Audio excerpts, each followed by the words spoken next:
I think we're very much a secret building, and we're housing a lot of Vancouver secrets. Most of the vaults and a lot of our public space is actually semi-underground. A lot of people might sort of have heard of us, but they don't really know we exist.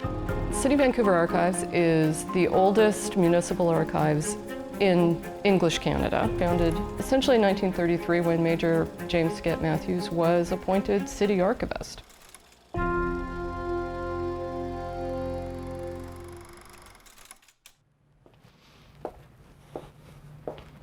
We're in the main vault here at the City of Vancouver Archives. This is where the bulk of the 9 kilometers of records that we have in the holdings are kept. About 1.5 million and counting photographic negatives and prints, over 100,000 maps and architectural drawings, and probably somewhere in the neighborhood of about 4,000 audiovisual works and sound recordings. We're no stranger or weirder than any other archives in the country, but I think Major Matthews certainly put his own spin on how we do things here and on the collection we've inherited. Major Matthews, I brought you the file on Textual Island. That report is authentic. Thank you, Mrs. Gibbs. Major Matthews was the first city archivist. He was born in 1878 in a small wool mill town in Wales. Well, sir, we want to know, what's that red thing over there? Oh, that?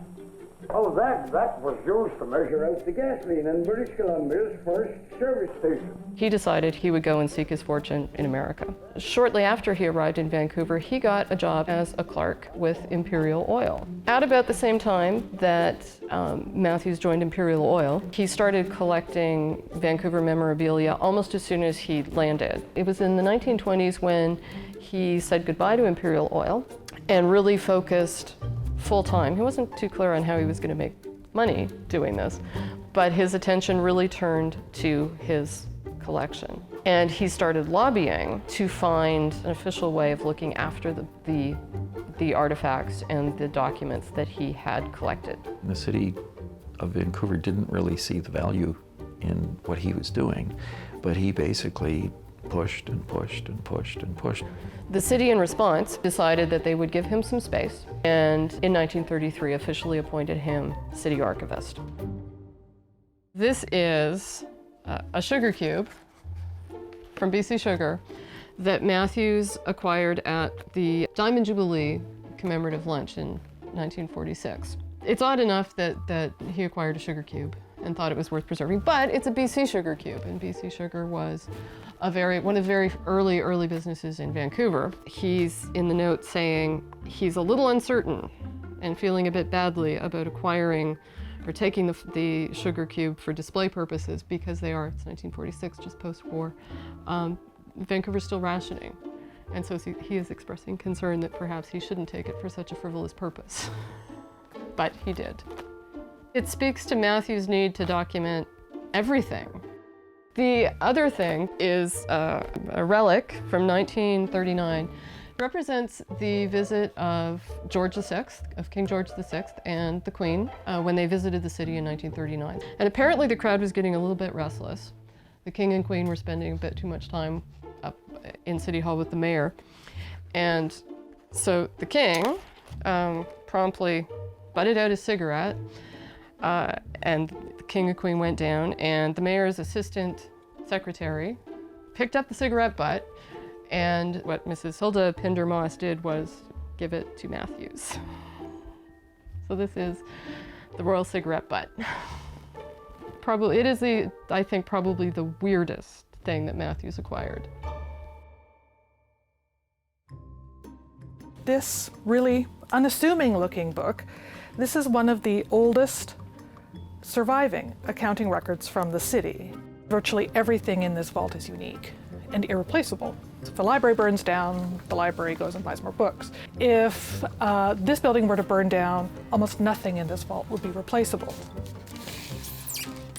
Something that we actually have a lot of here too is proposals for things that never went through. So there are lots of alternate visions of the city that exist here. This was a proposal for how the Strathcona area would be totally overhauled. What you can see when you look at this is all the heritage houses there that are, really highly valued now are all completely gone, have been replaced with some row houses and walk-up apartments, and some of these triangular high-rise buildings as well. So it's a very kind of mid-century planning mentality, kind of total overhaul of the area. The strangest thing, which is actually from the Major Matthews collection, not surprisingly, is a reproduction of a painting from New Zealand. And it's actually quite ugly, and it sort of defines not politically correct depictions of First Nations peoples anywhere in the world. I was just looking at it with Heather the other day, and it was like, wow, do we really want to keep this? This is really awful. And I was like, no, it's in the Matthews collection. This was something that he thought was interesting, and so we kept it. Matthew's personality is certainly one that he would be called irascible. He's been called cranky. The key thing is he was just this humongous presence, and he didn't take no for an answer. It's no, we're going to do this, I want to do this, and the city's like, no, you can't do this. Well, I am doing this. Throughout the 1930s and the 1950s, he continually had arguments about space. He never really wanted to get along with the councillors and with the city staff. And in 1938, Matthews was convinced to sign an agreement where the management of the collection was placed under the jurisdiction of the Archives Committee. But one of the conditions, one of the terms of reference of that committee was that the city archivist had the authority to dispose of anything in the collection. In 1970, with Matthews' death, he wrote his will such that he didn't give the city permission to dispose of the collection in any way unless they built a proper building for it. The city saw an opportunity to bring the city records and the private sector records in Matthews' collection together. And the building they built is the one we're sitting in today. It's actually named after Major Matthews. It opened in 1972 on December 31st.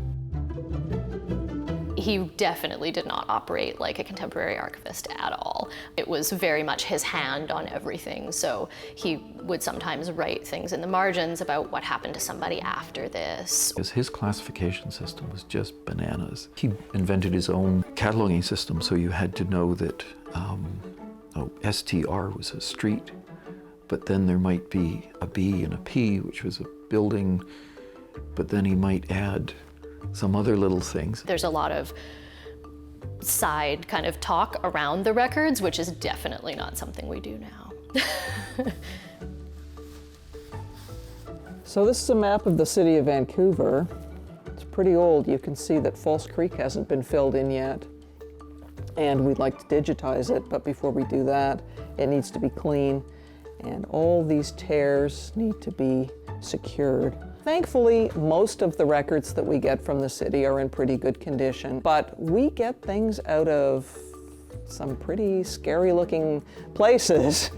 We have had some public sector records that were really important, but were like in a big block and held together with mold. So they had to be peeled away very carefully and washed and held together so that they could be read.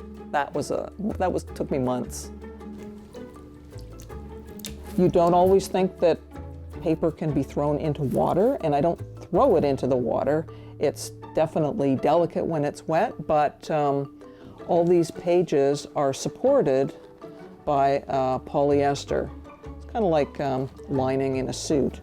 So it can get washed in water and then safely pulled out of the water, and then it can be dried. I have always loved Textual Records. This one is the very first council minute book for the city of Vancouver from May 10th, 1886. And to be able to touch something that was written that long ago to me is really, really amazing. The purpose of an archives is first and foremost to preserve whatever records it's responsible for acquiring, but also to make them accessible to the public.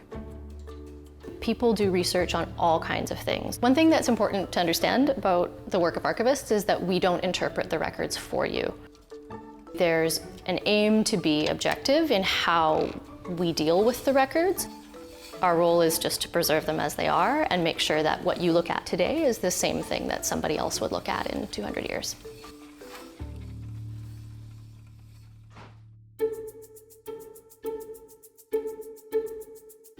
If he hadn't collected what he did, Vancouver would not have that part of its history documented. He was a bully, he collected stuff, he badgered people, but it creates the foundation of the archives. The only reason that I get to do what I do is that he collected a bunch of stuff, which allows us to do the much larger picture of both recent history and go back into the pre-settlement era. We would not have this building if it hadn't been for Matthews and his passionate belief in the archives needing its own building and its own identity. And I don't think the history of the archives would be as interesting if we couldn't have him to point to and look back on and tell stories about.